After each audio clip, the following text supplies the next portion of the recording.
सुप्रभात सुप्रभात सुप्रभात. केव्ही ब्लॉग्स मध्ये आपलं सहर्ष स्वागत आहे.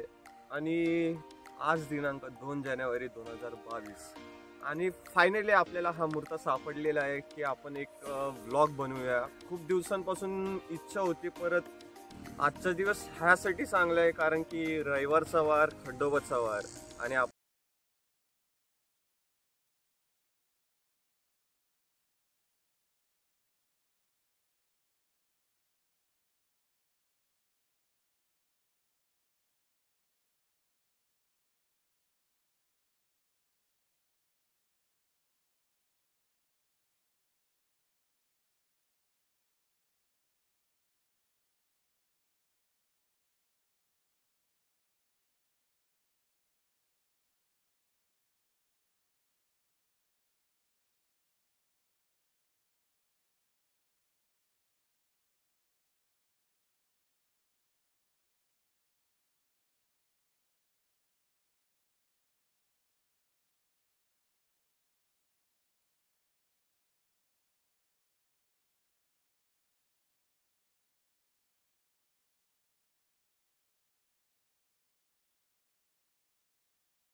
मस्त असं दर्शन झालेलं आहे. आणि इथे मी खूप अशी माहिती कलेक्ट करतो, त्याच्यानुसार मला असं कळलं आहे की फेब्रुवारी मार्च दरम्यान इथे 3 दिवसाची जत्रा असते आणि त्या जत्रेत भंडारा असतो. परत इथे खूप असा सणासारखा ही जत्रा खूप साजरी केली जाते. म्हणजे ही जत्रा खूप पावित्र्यपूर्ण असते. आणि इथे असं म्हणतात की इथे खंडोबा देवाचा रहिवास होऊन गेला आहे, त्याच्यामुळे इथे खूप लांबून लांबून भाविक येतात, श्रद्धाळू येतात. दुसरी जेजुरी आपण हिला म्हणू शकतो. तर ही झाली ह्या भूमीची माहिती. खूप अशी पवित्र पुण्य ही भूमी आहे. कृपया तुम्ही इथं व्हिजिट करा, भेट द्या. तुम्हाला मनाला खूप शांतता मिळेल. पीसफुल जागा आहे ही. आणि मुळगावचा वडापाव हा तर सगळ्यांना माहीत असेल, तर आपण वडापाव खायला जाणार आहोत.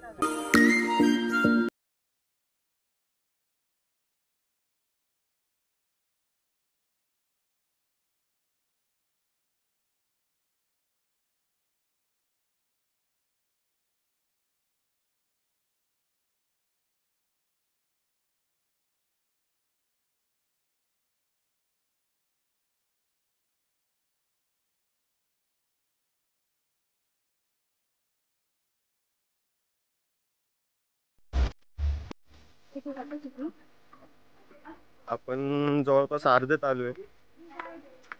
म्हणजे आता उतरायला सुरुवात केली. सुरुवात म्हणजे अर्ध उतरून झालेलं आहे. तरी उतरायला खूप सोपं आहे. अवघड फक्त चढता नाही, कारण की फक्त जरा थाईज आणि कापची हे होते, मशागत होते, अजून काही नाही. आणि झाड आहेत नाही या झाडांमध्ये, आता मला एक्झॅक्ट माहिती नाही, पण या झाडांमध्ये असं एक कुठलं तरी पान आहे, जे झाडच ऍक्च्युली ते त्या झाडाचं पान, म्हणजे ती जखम झाली आपल्याला, तर त्या झाडाचं पान आहे ना, ते त्याला म्हणजे बारीक करून त्याचा रस त्या ह्याच्यावर लावून तो पान त्या जखमेवर लावला की रक्त म्हणजे अवघ्या 2-3 सेकंड मध्ये थांबून जातं रक्त. त्याला इथे खूप काही गोष्टी आहेत, खूप औषधी वने आहेत. त्यांच्यापासून आपले खूप सारे रोग दूर होऊ शकतात.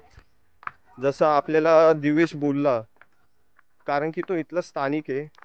आपण येऊन गेलोय इथे 2-3 वेळा अगोदर, पण एवढी काही माहिती नव्हती, कारण की सोबत तो होता त्यावेळेस. पण आता आपल्याला माहीत पडलंय काही गोष्टी. मला कधी कळलं की ते झाड कुठले, ते वनस्पती कुठली, तर तुम्हाला मी नक्कीच सांगायचा प्रयास करेन.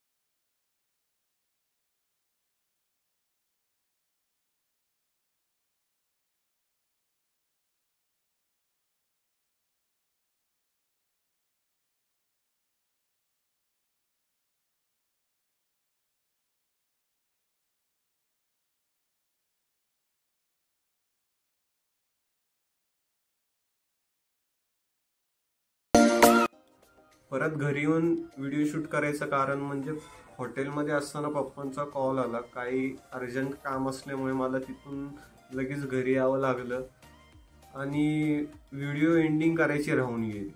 आता आलोयच तर व्हिडिओ एंडिंग पण करूयात. आणि मला 2 पॉइंट्स तुम्हाला काय सांगायचे आहेत, काय गोष्टी आहेत सांगायच्या आहेत ह्या आजच्या व्लॉगमध्ये झालेल्या, त्या तुम्हाला मी सांगायचा प्रयत्न करतो. एक म्हणजे दिवेशनी ज्या वनस्पतीचा उल्लेख केला, त्या वनस्पतीचं नाव आहे मारबिट्टी. त्या वनस्पतीने जखमेचा रक्तस्राव थांबवता येतो. म्हणजे ताबडतोब त्याच्याने जखमेचा रक्तस्राव थांबला जातो. तुम्हाला मी ना वनस्पती दाखवू शकलो ना तिचं नाव माहित होतं, म्हणून मी तुम्हाला लगेच नाव सांगितलं तुम्हाला.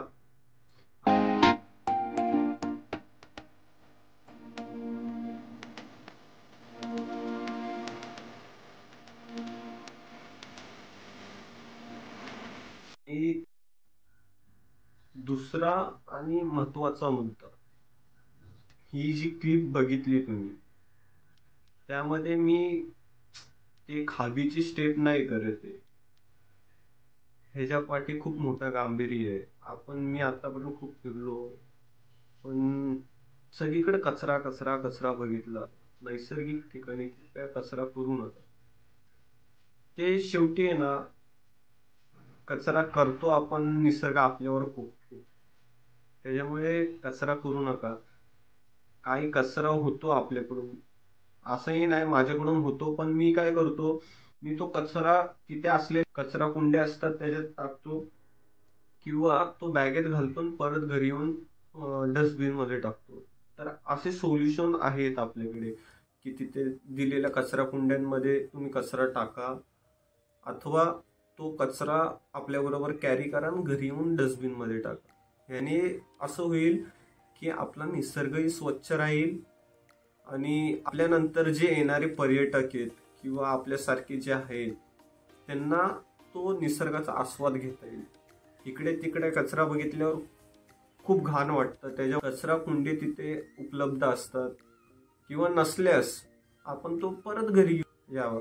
जाताना कचरा म्हणजे आपण कचरा घेऊन जात नाही, जाताना आपण काहीतरी त्याच्यात सामान असतं, एवढा जड वस्तू आपण घेऊन जातो, परत तिथे जाऊन रिकामी होते, तर त्या रिकाम्या वस्तूचा वजन किती राहतं. तो कचरा फक्त घरी आणायचा आणि कचरा कुंडीत टाकायचा आहे. सो एवढंच करायचं, जास्त काही नाही. सो आता मी तुमच्या सर्वांचा निरोप घेतो. भेटूया अशा प्रवासमय व्हिडिओमध्ये.